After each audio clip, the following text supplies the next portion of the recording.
Bismillahirrahmanirrahim. Assalamualaikum warahmatullahi wabarakatuh.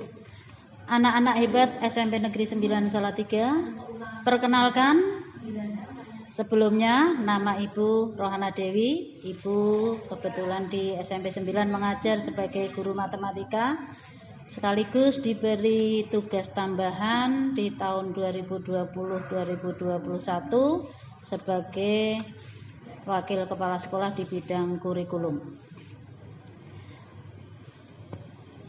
Anak-anak, saat ini Ibu diberi tugas untuk menyampaikan materi belajar efektif. Namun sebelum menuju ke materi ini, Ibu akan ucapkan selamat terlebih dahulu kepada anak-anakku semuanya yang hebat, yang kami banggakan, yang bisa terpilih untuk mengikuti kegiatan LDK di tahun ini. Karena apa anak-anak? Kegiatan ini adalah kegiatan yang sangat bermanfaat dan juga sangat nantinya akan berdampak ke proses pendewasaan hidup kalian. Baik anak-anak, segera kita masuk ke materi, yaitu belajar efektif.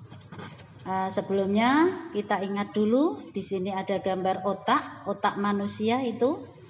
Nah, otak manusia ini ibarat hard disk kalau itu di komputer. Nah, otak manusia ini berisi neutron-neutron, benang-benang yang banyak sekali yang mampu untuk menyimpan informasi, menyimpan memori-memori yang bisa tahan lama. Nah, asalkan tepat bagaimana kita mengambil atau meluangkan waktu pas untuk nyambung ke neutron-neutron yang ada di otak itu.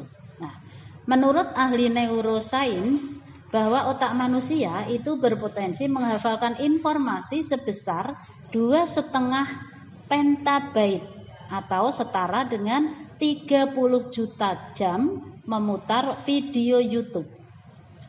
Next. Terus bagaimana agar otak dapat bekerja efektif? Ada tips dan trik dalam belajar. Nah, yang pertama, anak-anak yang kami banggakan, 1, teratur.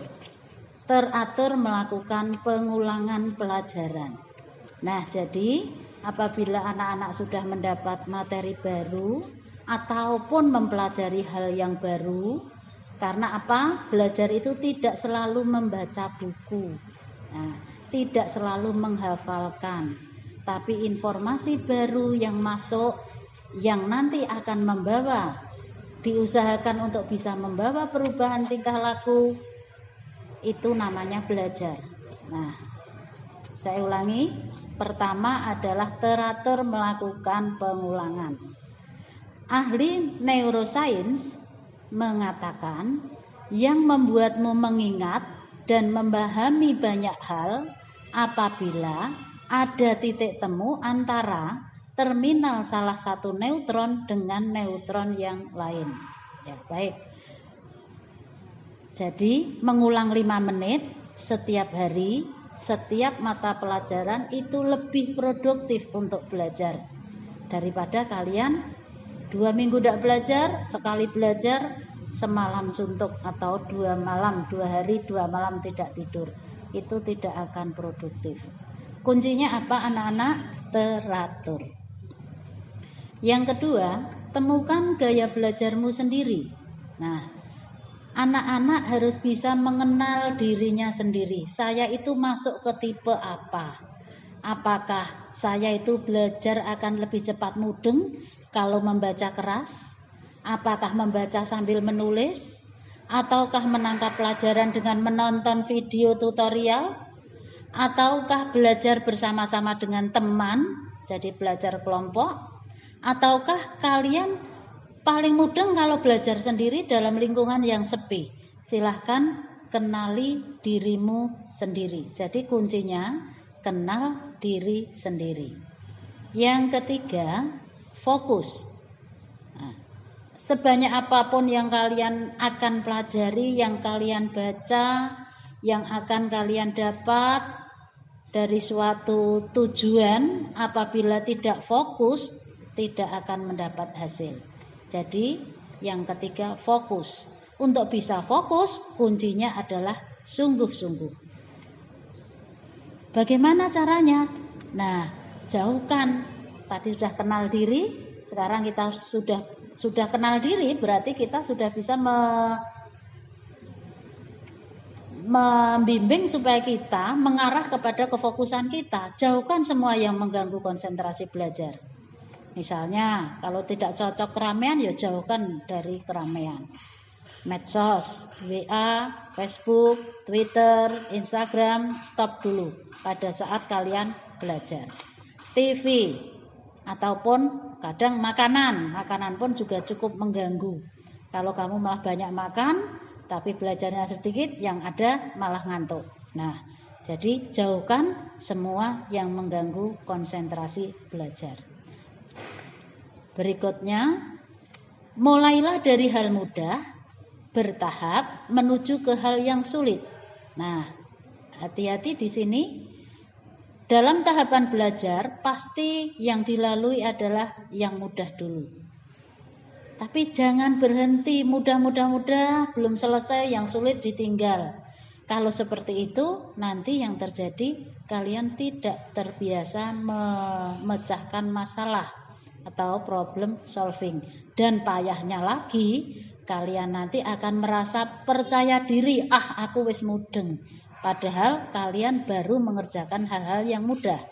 Jadi secara bertahap, hal yang sulit harus dibiasakan untuk dikerjakan. Kenapa hal yang sulit harus dibiasakan? Sebenarnya supaya tidak cepat percaya diri, supaya tidak cepat puas. Kalian harus biasa mengerjakan yang sulit, sehingga yang mudah pun akan dilalui dengan sangat ringan. Ya. Kuncinya apa? Dalam belajar harus sabar dan telaten. Baik, yang keempat, tetapkan goal atau target. Kenapa kita harus menetapkan target? Itu merupakan suatu motivasi intrinsik, motivasi dari dalam diri Anda, supaya kalian itu punya penyemangat. Penyemangat itu bisa dari dalam, bisa dari luar, tapi penyemangat dari dalam harus selalu ditumbuhkan. Caranya diantaranya dengan menetapkan target. Kalau dari luar apa? Misalnya hadiah dari orang tua kalian dan seterusnya. Ketika kamu sedang tidak mood, karena orang itu bisa naik turun semangatnya. Nah, ketika kamu sedang tidak mood untuk belajar, maka segera sadari dan lakukan sesuatu yang dapat mengembalikan moodmu. Jadi belajarlah dengan suasana hati yang menyenangkan. Itu akan lebih produktif. Baik, yang keenam, kunci keenam. Tidur, istirahat, berolahraga, bersosialisasi. Ini semuanya penting. Tidak ada yang tidak penting. Tidur terus tidak penting, olahraga terus tidak, tapi kesemuanya diseimbangkan. Tidur, istirahat, berolahraga, bersosialisasi. Tujuannya untuk apa? Tujuannya untuk mengistirahatkan otak kita, mengistirahatkan fisik kita. Kalau istirahat cukup, kemudian olahraga cukup, maka itu akan merangsang pembentukan neutron-neutron baru di dalam otak. Nah, kalau neutron baru yang terbentuk terupdate terus, maka titik temu antara neutron-neutron itu akan mudah dicapai dan belajar menjadi produktif. Kuncinya adalah serius, silahkan pada saat fokus, santailah pada saat kalian istirahat. Jadi sersan ya. Nomor 7, mereview kembali. Nah, apa yang sudah kalian pelajari harus diulang-ulang secara berkala. Kalian review kembali, kalian baca lagi 30%, paling tidak 70% harus bisa mengulangi untuk melakukan. Kuncinya apa? Harus ada niat yang kuat. Yang kedelapan, lakukan tes diri.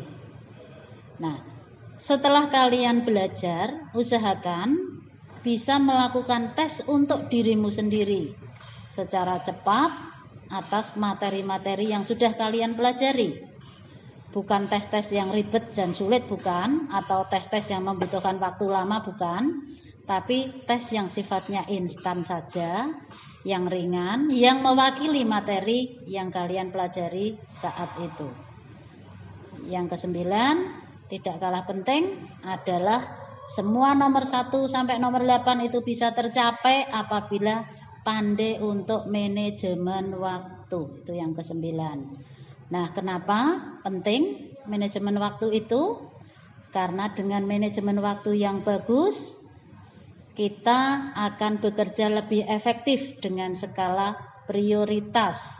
Harus prioritas, mana yang harus saya dahulukan, mana yang harus saya tunda, harus ada skala prioritas. Kemudian dengan manajemen waktu membuat kita lebih produktif. Dengan manajemen waktu akan mengurangi kecenderungan untuk menunda pekerjaan. Dengan manajemen waktu memberi kita kebebasan dan kendali. Nah, jadi tidak semua dikerjakan bareng-bareng ya, harus diatur secara bertahap. Dengan manajemen waktu membantu kita dalam mengevaluasi kemajuan dan menjauhkan kita dari stres. Nah, ini contoh bagaimana kita membuat skala prioritas. Kalian proyekmu apa? Pekerjaanmu apa? Tugas-tugas yang harus diselesaikan apa? Mana yang penting, mana yang tidak penting, mana yang mendesak, mana yang tidak mendesak. Kalian buat sebuah skala. Yang penting mendesak, misalnya tugas harus dikumpulkan besok, berarti itu penting dan mendesak, harus segera dilakukan. Kemudian rekreasi, itu penting tapi tidak mendesak, berarti bisa dilakukan nanti di belakang hari. Itu harus kalian buat sebuah skala agar apa yang kalian pelajari itu menjadi efektif dan hasilnya menjadi produktif. Nah, anak-anak, ini yang bisa Ibu sampaikan pada kesempatan yang sangat baik ini. Alhamdulillah dan terima kasih ada kesempatan untuk menyampaikan materi di LDK. Mudah-mudahan bermanfaat untuk kalian semua. Pesannya tetap semangat, tetap berprestasi, jaga kesehatan, dan terima kasih. Assalamualaikum warahmatullahi wabarakatuh.